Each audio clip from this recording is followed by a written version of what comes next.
Oi para você que está ligado aí no Conecta Aqua. Hoje a gente está aqui em Manaus, na estação de piscicultura do INPA, e vamos falar com a professora Lígia Uribe Gonçalves, que coordena o projeto Gigas aqui no INPA.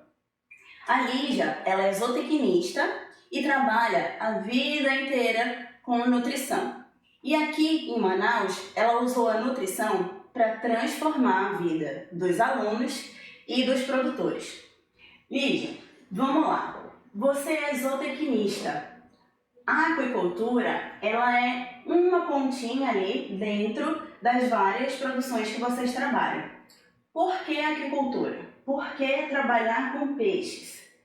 Bom, antes de te responder, queria dar um salve para o pessoal que está nos assistindo.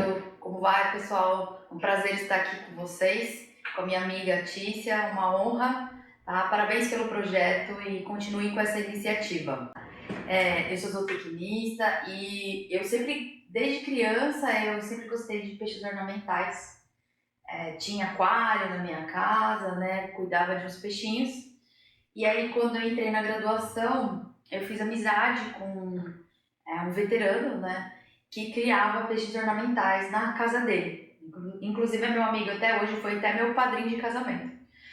E esse meu amigo, ele sempre foi um grande incentivador. Ele já estava no mestrado, eu estava no primeiro ano da graduação. E eu sempre acompanhava e fui me apaixonando cada vez mais a criação dos peixes dele. E aí um dia ele falou, você não quer conversar lá com a professora Elizabeth Viegas, que é a professora responsável pela piscicultura, né? Eu falei, quero. E ele foi e me apresentou para a professora Elizabeth Viegas. E aí eu comecei a fazer iniciação científica, né? Então foi com a iniciação científica que iniciou mesmo, vamos dizer assim, a minha paixão pela ciência e especialmente pela piscicultura e a nutrição dos peixes, né? Então foi dessa forma. Lembrar só aqui que a professora Elizabeth, ela é um nome bem importante, né, na aquicultura brasileira. E aí você trabalhava com ela onde? Conta pra gente da onde vem a tua formação, de onde é a tua escola na área de aquicultura. A professora Beth Viegas, inclusive, ela acabou de se aposentar, né? Eu falo que ela é minha mãe científica, agora já tem netos científicos, né, com a formação dos meus alunos. Ela era professora na USP, né, na Universidade Federal de São Paulo, no campus de Pirassununga, que chama FZE, Faculdade de Zootecnia e Engenharia de Alimentos. Fica numa cidade pequena, no interior de São Paulo. E eu estudei lá a minha graduação com ela, também depois acabei a graduação e acabei fazendo doutorado direto com ela também, né? Então é tudo lá no interior de São Paulo. E aí, esse teu primeiro contato lá com a professora Elizabeth, você trabalhava com o quê? O que você fazia lá com ela? Quando eu fui conversar com ela, eu queria trabalhar com peixe ornamental. Mas é aquela coisa, né, os alunos, e isso acontece naturalmente, você sabe, os alunos eles chegam cheios de ideias, mas nós... Você acha que vai revolucionar o mundo, sim, né? Sim. Às vezes a gente consegue alinhar a ideia do aluno com a pesquisa, o projeto que está sendo desenvolvido pelo grupo, mas às vezes não dá. Na ocasião, a Beth Viegas até falou, Lígia, a gente pode fazer, sim, um projeto com ornamentais, mas não é com isso, não é isso que eu trabalho, né?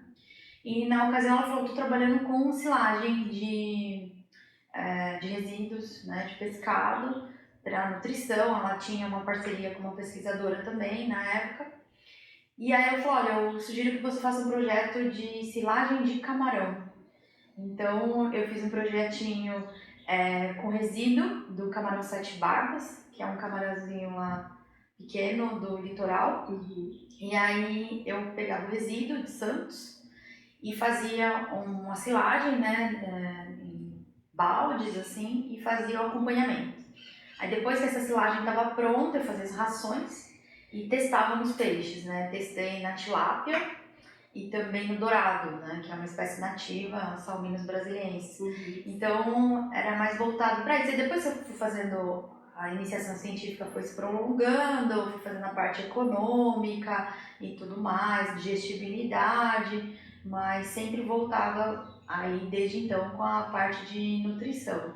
Legal. Tem dois conceitos aí que o pessoal da aquicultura, né, os estudantes, até mesmo os produtores, quem está envolvido com a atividade, muitas vezes ouvem e aí naquela vergonha de falar, né, acabam passando batido, que é a silagem e que é a digestibilidade. Lembra para eles qual é a importância desses conceitos, o que eles veem aí, o que você estudava lá na nutrição e que já desde a iniciação científica já pode abrir os olhos, já é um ramo bem interessante, né, da produção, que a gente vê a nutrição como o fator mais caro, né, do sistema de produção. Só para aquele nosso espectador que está assistindo, lembrar dos dois conceitos importantes, né, de um conceito importante que é a digestibilidade e de uma alternativa para fazer uma ração, né, a nutrição desses animais, que é a silagem. A digestibilidade, ela está relacionada com a quantidade de nutriente que o peixe consegue aproveitar, né? Então, nós oferecemos para o animal um alimento, parte dele fica retido, né, que o animal vai utilizar para produzir energia ou para seu crescimento, né, e parte vai ser excretada. Então, nós conseguimos avaliar o quanto desse alimento é retido pelo animal por alguns ensaios indiretos, que nós chamamos, né? Nós conseguimos marcar o alimento com um marcador e aí oferecemos esse alimento para o peixe. E aí, por um cálculo indireto, sabemos quanto ele comeu, quanto ele excretou e quanto que ele conseguiu absorver. Então, isso seria relacionado com a digestibilidade. E a silagem, ela é um processo de conservação de alimentos, né? Então, nós pegamos uma forma até rudimentar, assim, simples. Nós coletamos os resíduos de pescado e adicionamos, pode ser de duas formas, né? Ou uma silagem ácida ou uma silagem fermentada. Sim. A silagem ácida nós aplicamos ácidos mesmo, né? E na fermentada nós adicionamos um carboidrato e bactérias que vão fermentar esses carboidratos, junto também com as próprias enzimas do pescado. E isso tudo vai fazer que o pH baixe bastante. E esse pH baixo de 5, ele faz com que esse material fique conservado por um tempo, né, bastante tempo, em temperatura ambiente, né? Então é um método de fermentação que permite conservar o alimento, né? Joia. A gente fala agora assim na parte mais séria e agora para quem tiver o interesse em trabalhar com a silagem aí, fala pra gente como que é a parte prática, o que o estudante, o que o produtor que desejar trabalhar com essa parte de nutrição e que quiser fazer essa conservação desses ingredientes, né, desse resíduo, o que ele vai encontrar com um processo de silagem? Vai ser tudo de boa? O cheirinho vai ser agradável? Como que é a realidade de trabalhar nessa parte da nutrição fazendo silagem?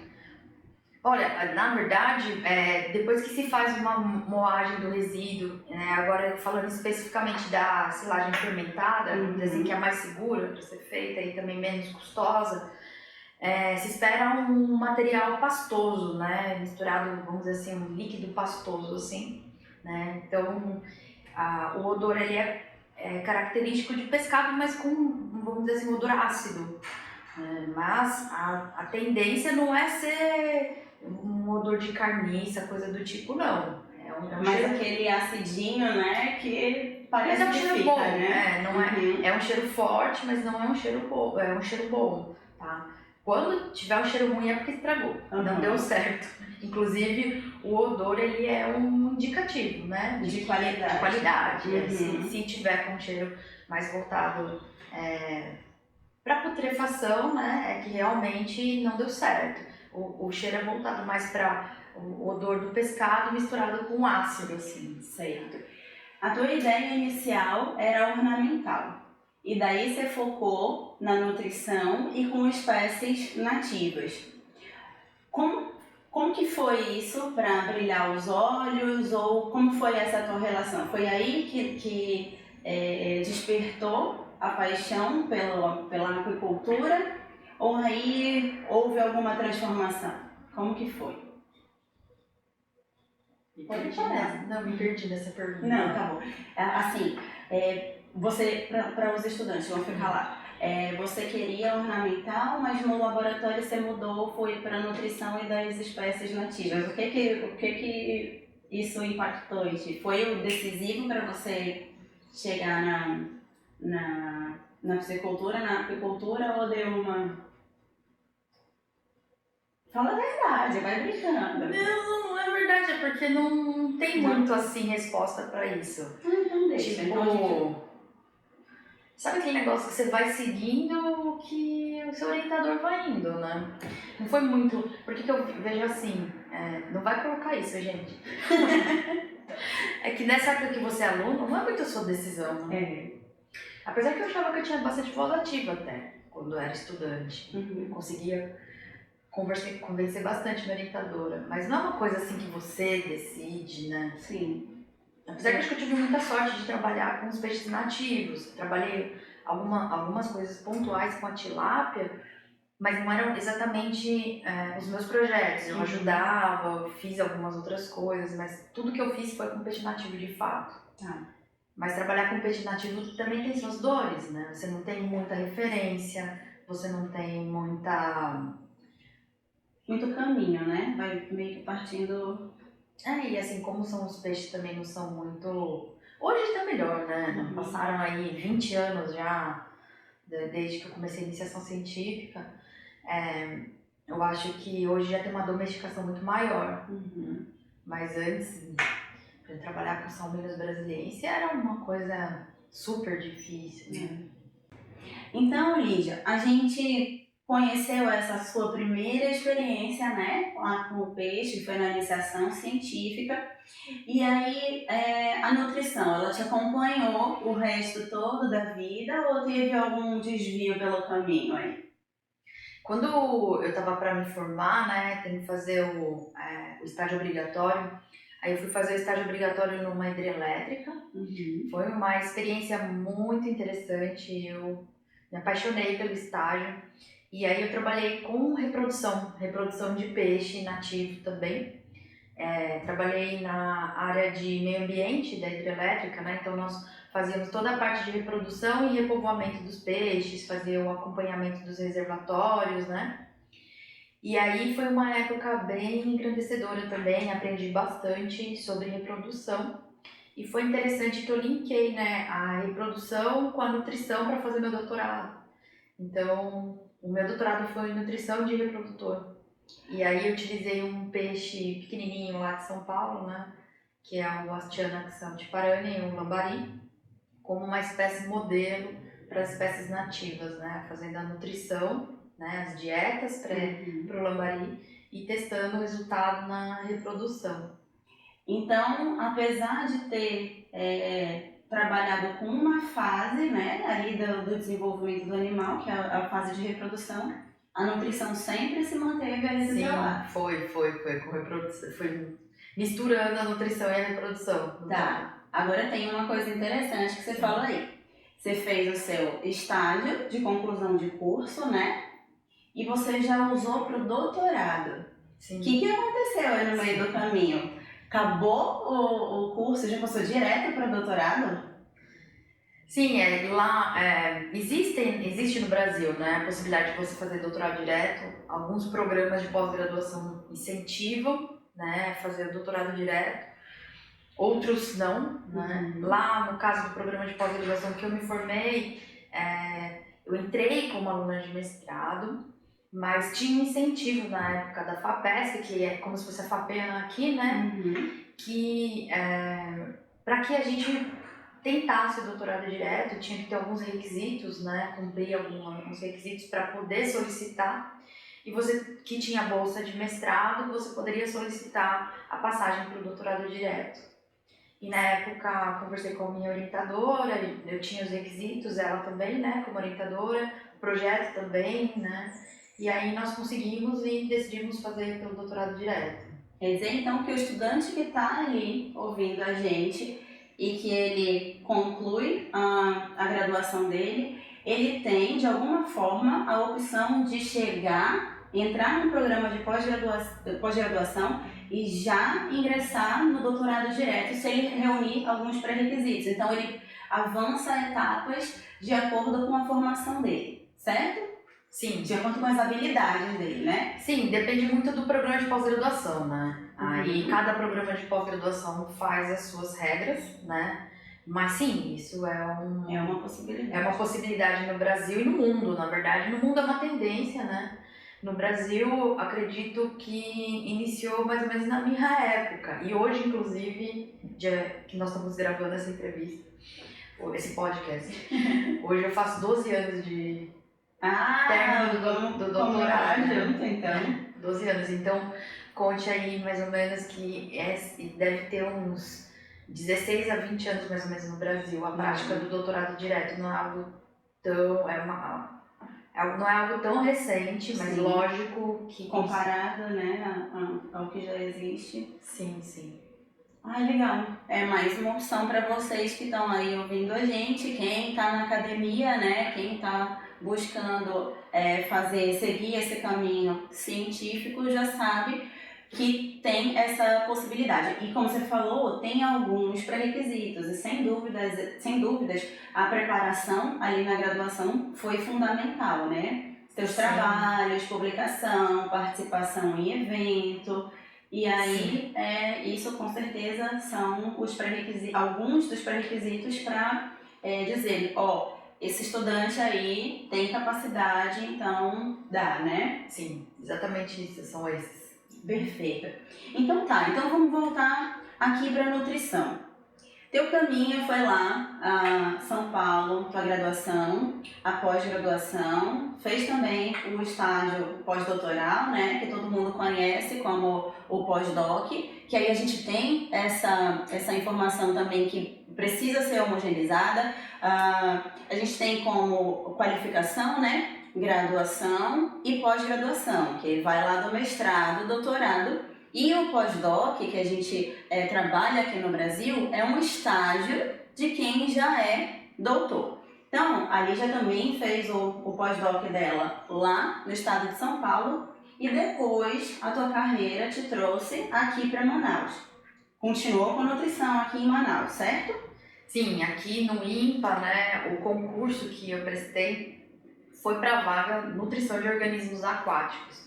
Então, a minha vaga que eu ocupo aqui no INPA como pesquisadora é especificamente para a área de nutrição. Joia. Quando você chegou aqui e com os trabalhos que você tem desenvolvido, como que você enxerga a importância da nutrição, não só na pesquisa, nessa relação que a gente tem com pesquisa, a parte acadêmica, a formação dos profissionais e a entrega desses resultados para a sociedade e essa troca? Está funcionando, não está funcionando? Como que está o estado da arte da pesquisa em nutrição, assim, na aplicação direta para o produtor, e essa relação entre campo e academia? Olha, aqui no grupo nós tentamos, de certa forma, atender desde a psicultura familiar até as grandes indústrias, vamos dizer assim. Uhum. Porque a psicultura familiar é possível, né, ter soluções para eles de nutrição. Sim. Porém, por exemplo, a partir do momento que a psicultura começa a se intensificar, né, as soluções não são especificamente para o psicultor, mas mais para a indústria, né, que produz a ração. Então nós tentamos, de certa forma, ter um leque de soluções para atender todo mundo, né? Algumas das nossas pesquisas, elas são para ser aplicadas no momento, que eu costumo conversar com os alunos, que são as soluções de curto prazo. Nós temos que pensar uma solução para o momento. O que podemos fazer já, né? Porém, nós também estamos preocupados com o futuro. O que vai acontecer, né? Se, por exemplo, precisamos de fontes de proteína aqui na região, né? Então, estamos pensando também em soluções a longo prazo. Nós tentamos, de certa forma, alinhar, né? Eu quero deixar claro para todo mundo que não é fácil, né? Porque nós temos, de certa forma, toda a parte burocrática também, né? Além da pesquisa, né? Mas nós tentamos alinhar, tem uma equipe maravilhosa, né? Que apoia muito.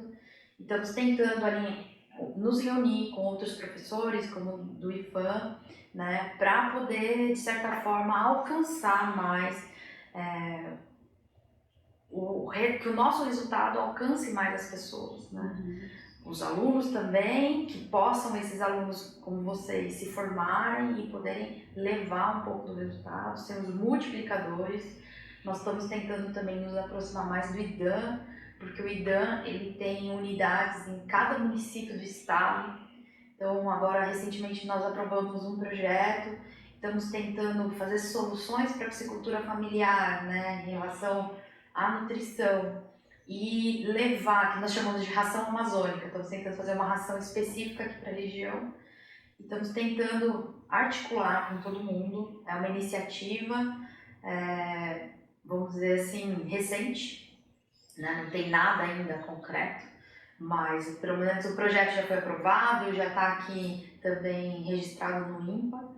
E nós pensamos em reunir todo mundo, os alunos, os professores, os pesquisadores, o pessoal da extensão, o governo do estado, para poder alcançar cada vez mais as pessoas, né? E não deixar os nossos resultados só nos artigos científicos em inglês, que muitas vezes é muito difícil, né? Para que as pessoas consigam ter acesso, né? Então a gente pode entender que o seu grupo ele tem um diferencial, né? Que já é preocupado aí com vários tamanhos de empreendimento, é preocupado como essa informação vai chegar ali, e aí tem essa pegada de receber o que a gente enxerga, né? De receber a demanda para poder acompanhar a pesquisa de acordo com a demanda local, a demanda maior dos empreendimentos em apicultura, certo? Nós tentamos, de certa forma, abraçar todos. Lógico, não dá para abraçar todo mundo, mas nós tentamos a maioria, né? De certa forma, estamos tentando também sempre estar em contato e poder conversar com as tendências e as dores, né, de cada setor, que cada setor tem de problema, para que a gente possa encontrar uma solução, tá? Então, assim, lógico que também limitado ao que nós conseguimos fazer. Sim. Né? Então, assim, nós temos uma fábrica de ração aqui, mas a nossa fábrica de ração também, apesar de ser... nós temos equipamentos para fazer ração para diversas fases de vida do peixe, nós também temos limitações nos maquinários, né? Sim. Então nós gostaríamos, por exemplo, de testar soluções específicas para pirarucu na fase de engorda, e aí o nosso maquinário não atende. Então nós temos algumas, vamos dizer assim, alguns entraves de maquinário, de estrutura, que nos dificulta avançar também, mas o que está ao nosso alcance, a gente tenta abraçar, com certeza.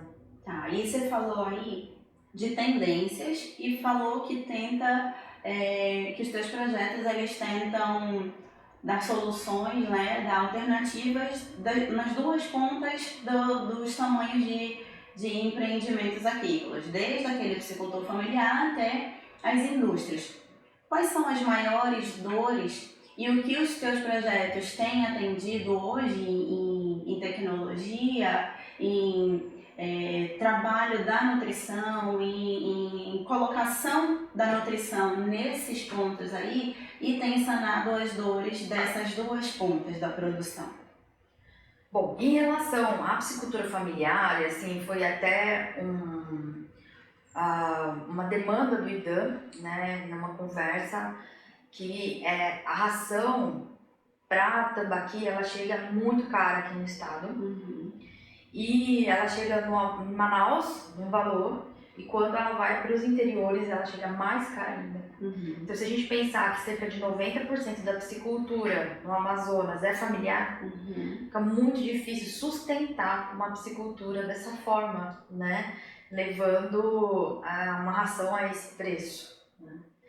Então, nós agora estamos trabalhando com essa ração amazônica, nós estamos querendo produzir uma ração com ingredientes regionais. Esses ingredientes regionais são especificamente subprodutos da cadeia produtiva da mandioca, né? Nós não trabalhamos com fruto, nós trabalhamos com a crueira da mandioca, a raspa, né? A casca e a folha da mandioca, né? Nós também estudamos um pouco a farinha de peixe do estado, aqui do Amazonas, mas nós entendemos que a farinha de peixe ela pode ser um problema a longo prazo, né? E falando de estoques pesqueiros, falando também que esse peixe poderia ser destinado para alimentação humana. Então nós estamos apostando na criação dos insetos aqui para a região. Legal, né? Nós sabemos que para a criação de insetos nós temos já um estudo comprovando que é possível substituir 50% da alimentação do tambaqui só com larva fresca de inseto, tá? Então é uma solução para a piscicultura familiar. E sabemos também que é possível você utilizar já esse inseto mais tecnificado, com extração de gordura, né? Uma farinha de inseto com uma alta concentração de proteína, e aí já tem um custo muito maior.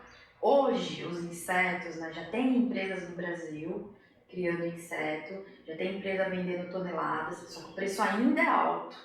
Então eu acredito que não é uma solução para o momento. Sim. Mas, quem sabe, a gente tenha uma empresa aqui na região para a criação de inseto, porque aqui a região amazônica ela reúne as características climáticas ideais para crescimento de inseto, né? Para produção de inseto. E quem sabe a gente consiga ter um empreendimento, alguém que consiga investir e ter proteína animal para colocar na ração dos peixes, né? E aí poderia se utilizar para criar inseto resíduo de fruto, resíduo da indústria da bolacha, por exemplo, do açaí, do macarrão, enfim.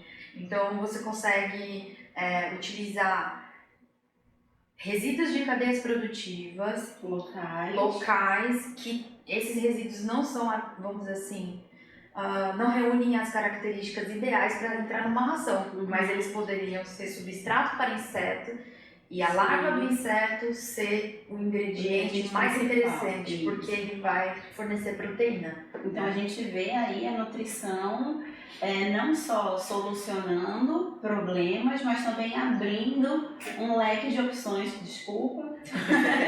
abrindo um leque de opções aí até para outros mercados e também trazendo solução, trazendo alternativas interessantes, né? Para a piscicultura, para o crescimento, para a criação de peixes aqui no estado do Amazonas, por exemplo, que tem toda aquela dificuldade de transporte de materiais, é muito caro, todas as nossas fronteiras fazem demorar muito para chegar e daí os produtos chegam com pouca qualidade também, além de preços muito elevados, né? Então a gente vê aí a nutrição trazendo opções e tecnologias também que ainda até pouco tempo não se pensava aqui no estado do Amazonas, ainda se ficava muito refém de rações, de dietas, de proposições de alimentos, né? Ainda muito dependentes de outras produções fora do estado, né? O que eu vejo assim, que existe muito estudo, né? Já foi feito muita coisa, né, de nutrição, de alimento alternativo, enfim, muito estudo. Mas as coisas estão um pouco separadas, né? Então a nossa intenção, né, com a ração amazônica que está dentro do projeto Peixe Caboclo, né, que nós queremos desenvolver juntos, seria poder ensinar não só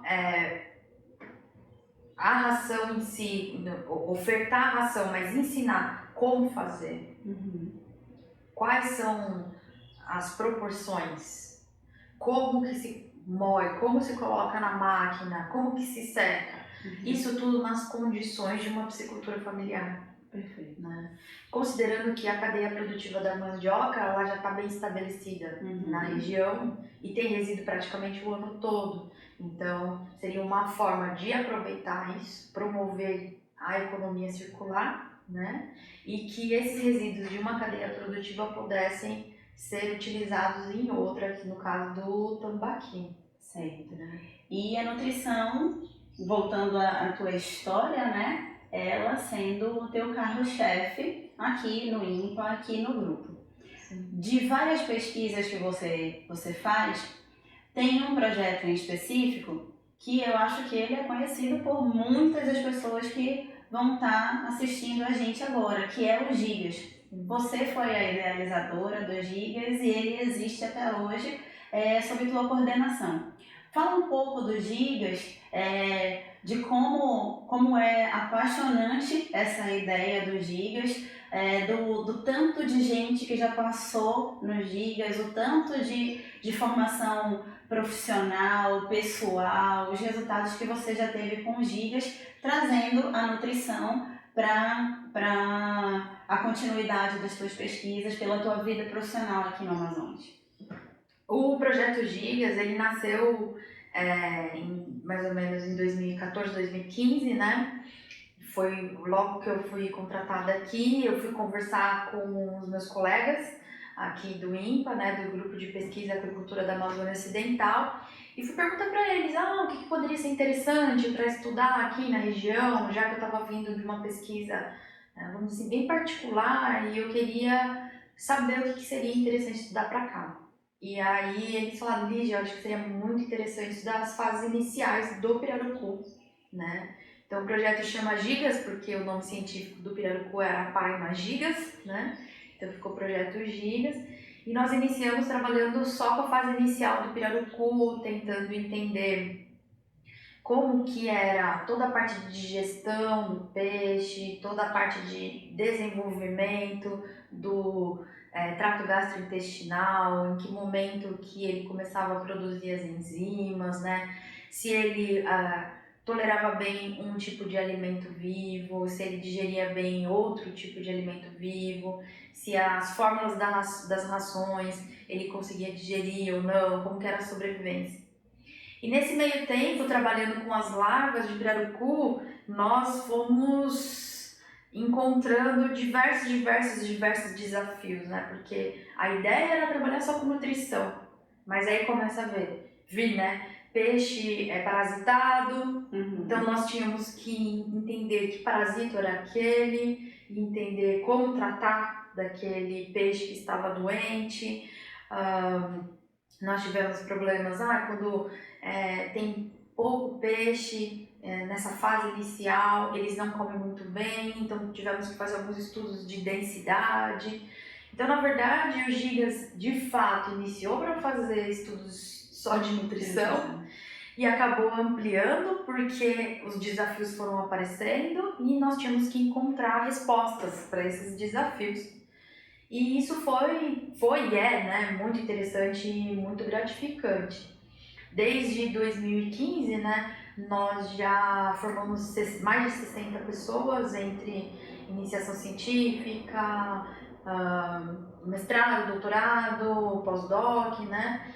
E fora apoio técnico, né? Apoio as técnico. Pessoas que estão indiretamente ligadas também, os técnicos daqui do teu laboratório, que querendo ou não vão recebendo um pouco também vão trocando essas informações e vão crescendo também, né? Sim. Na verdade, hoje o Gigas, a gente iniciou com larva de pirarucu, fato, mas hoje eu considero que nós somos piscicultura amazônica, né? Em algum momento nós iniciamos trabalhando com o tambaqui também, porque as agências de fomento, elas queriam projetos com tambaqui, e a gente nunca deixou o pirarucu. Então foram as duas espécies que nós abraçamos, são as duas espécies abraçadas pelo grupo, né? E acredito que o Gigas ficou mais amplo, né? Trazendo o tambaqui, trazendo soluções, vamos dizer assim, para a piscicultura familiar, já que o pirarucu já não é para a piscicultura familiar, né? O pirarucu já é mais, a criação dessa espécie é bem mais custosa, né?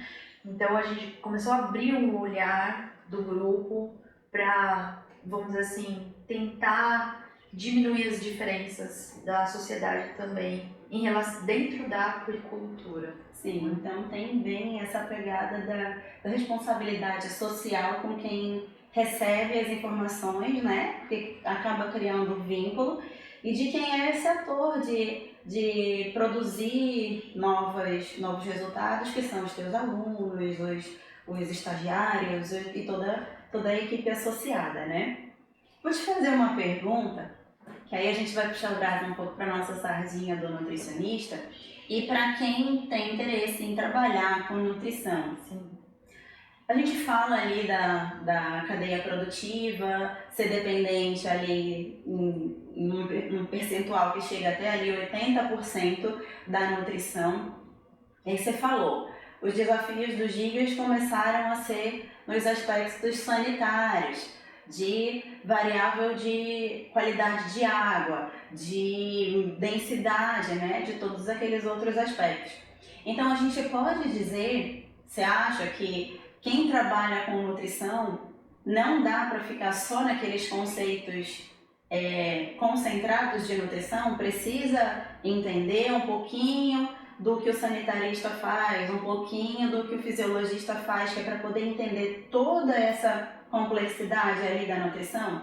Assim, um peixe doente, ele não vai comer, né? E para ele chegar numa doença, ele precisa ter sofrido algumas coisas que podem ser da nutrição. Então, o nutricionista, ele precisa começar a ter esses insights, ter um pouco das informações de cada ponto para começar a sugerir as mudanças, as técnicas, as estratégias? Com certeza, eu acho que as duas coisas, né? Quem trabalha com nutrição tem que estar ligado nas outras áreas, e quem está nas outras áreas tem que estar um pouco ligado na nutrição, para chegar à resposta que nós estamos trabalhando com um organismo vivo e a nossa área é multidisciplinar. Sim. Não tem jeito, então nós temos que estar todos, vamos dizer, de certa forma, conectados, né? Então, entender um pouquinho te dá a segurança de pelo menos saber onde procurar ajuda, onde se basear, com quem se basear, te dá um caminho, te dá um suporte, né? Lógico, fica muito difícil você ser especialista em todas as áreas, sim, né?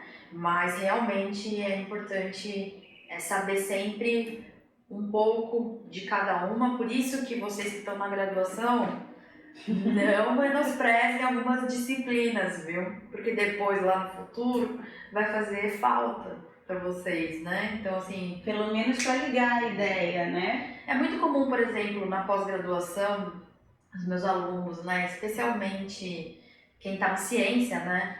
E eu acho que nem só quem está na ciência, porque quem está no cotidiano trabalhando também tem que saber de números, de dados, porque quem está de fato registrando, avaliando seus dados, são as pessoas que conseguem melhorar a sua produção. Sim. E na ciência nós trabalhamos muito com dados. E aí acontece muito, pessoal, os alunos falarem: eu deveria ter estudado mais estatística, eu deveria ter prestado atenção. Sim. Talvez no momento da graduação o aluno não saiba o tanto que aquilo possa fazer falta no futuro, né? Mas a verdade é que a avaliação dos dados é uma coisa muito importante. Lógico, estou trazendo aqui uma disciplina, uma área só para, de certa forma, instigar vocês a continuarem tendo interesse por essas áreas diferentes, vamos dizer assim, né? Quando eu tô lá na aula com eles, muitas vezes eu já falei assim, a gente precisa, né, setorizar ali na graduação. Falar hoje só sobre nutrição e daí depois falar ali só sobre fisiologia, precisa setorizar para poder a gente conseguir encaixar a informação num espaço de tempo, né, que é o formato da graduação. Mas lá na piscicultura, nutrição, limnologia, estatística, tudo interligado, né? Então faz falta esse linkzinho aí. e a gente sempre puxa um pouquinho de brasa para nutrição, né, para orientar isso daí, mas não que seja essencial. Todo mundo ali faz parte do mesmo, da mesma intenção, né, que é produzir o peixe, no caso de piscicultura, produzir aqueles organismos ali de forma integrada. Com certeza. Lígia, a gente usou a nutrição para mostrar o teu trabalho, né, o foco dos trabalhos envolvidos aqui. E você falou de mais de 60 pessoas circulando aqui, trocando ideia, desenvolvendo todos os conceitos da nutrição. Quando a gente fala ali de ciência, os mais de 60 aproximados são números que você tem ali de alunos, né, que você registra. Você tem ideia da dimensão do impacto que essas 60 pessoas, sendo agentes multiplicadores, elas geraram de impacto para a aquicultura aqui no Amazonas e no resto do país e do mundo, inclusive, que você teve também essas conexões? Você sabe dizer assim o quanto a nutrição e esse teu grupo voltado para a nutrição, ele conseguiu criar raízes, né, criar multiplicadores e fazer essa grande rede? Como que eles atuaram aí ao longo desse tempo que você está trabalhando na nutrição e qual é o resultado que você vê da nutrição na vida particular e na aquicultura dessas pessoas que já passaram aqui contigo? Olha, é difícil falar em números, né? Porque acho que fica difícil mensurar. Mas nós temos aqui pessoas que passaram por aqui que são professores, né? Professores no estado, professores fora do estado do Amazonas, então que estão lecionando para muitos alunos de todos os níveis, né? Ensino médio, ensino superior, pós-graduação também. Tem aluno que está no IDAM, né? Também, que saiu aqui, aluna na verdade. Temos mais de uma aluna no IDAM, temos em outro país professores no Peru, temos agora recentemente também outra professora na UFAM. Então assim, o que eu sinto é que, de certa forma, a ciência ela tem um grande papel de capacitar pessoas para serem multiplicadores do conhecimento, né? Mas eu não consigo mensurar quanto essas pessoas conseguiram, vamos dizer assim, qual foi essa progressão geométrica, né? Não consigo trazer em números agora. Talvez seria uma coisa interessante a se buscar, né? Até para entender melhor o resultado de se investir em ciência, né? Talvez seria interessante para vender o nosso peixe, vamos dizer assim, né? Você acha que a ciência transforma a vida dessas pessoas? Com certeza. As pessoas que passaram por ti hoje, você consegue ver diferença em como elas chegaram e como elas estão hoje? Com certeza transforma. Eu posso começar pela minha, né? Eu vim de escola pública, só estudei escola pública, nunca estudei escola particular. E se eu cheguei onde eu cheguei foi por causa do ensino, por causa das bolsas de estudos que eu tive. Então, transformou a minha vida. Sim. E com certeza de vários alunos, com certeza, porque já tive alunos aqui que vêm de uma família muito humilde, né, que precisam de uma oportunidade, né, para poder conseguir uma bolsa de estudo, para conseguir avançar, para conseguir, vamos dizer assim, ter o básico para poder estudar. E eu vejo que muitas dessas pessoas que você dá a oportunidade, elas te dão uma resposta. Às vezes muito maior do que você espera. Sim. Então você vê, eu estou no INPA há 9 anos, né? Então eu já acompanhei o desenvolvimento de muitas pessoas aqui. Então você vê pessoas que entraram na iniciação científica, fizeram mestrado, doutorado e hoje tem um emprego, né? E você consegue ver tudo, desde a forma da pessoa falar, da pessoa escrever, da pessoa se comportar, da pessoa ter oratória. Então é um crescimento sensacional de se acompanhar. Eu acho que é o resultado mais interessante da carreira do pesquisador. Sim. é ver a sua equipe, né, os seus alunos, seus orientados tendo sucesso, né? Então, assim, acho que o sucesso vai desde da formação, da graduação, né, conseguir o seu diploma, até o emprego, vamos dizer assim, né, ocupando lugares. A educação, a ciência transforma vidas, né? Com certeza. É um caminho que ninguém tira mais, que é o conhecimento. Com certeza. Um forte do teu grupo, de quem conhece, e aí eu falo por mim particularmente, de que eu acompanho e tenho um orgulho danado de ver as coisas, é a alegria. É a alegria. E a gente vê que as pessoas que passam aqui, elas entram querendo nutrição e elas saem ótimos nutricionistas, mas especialmente ótimas pessoas.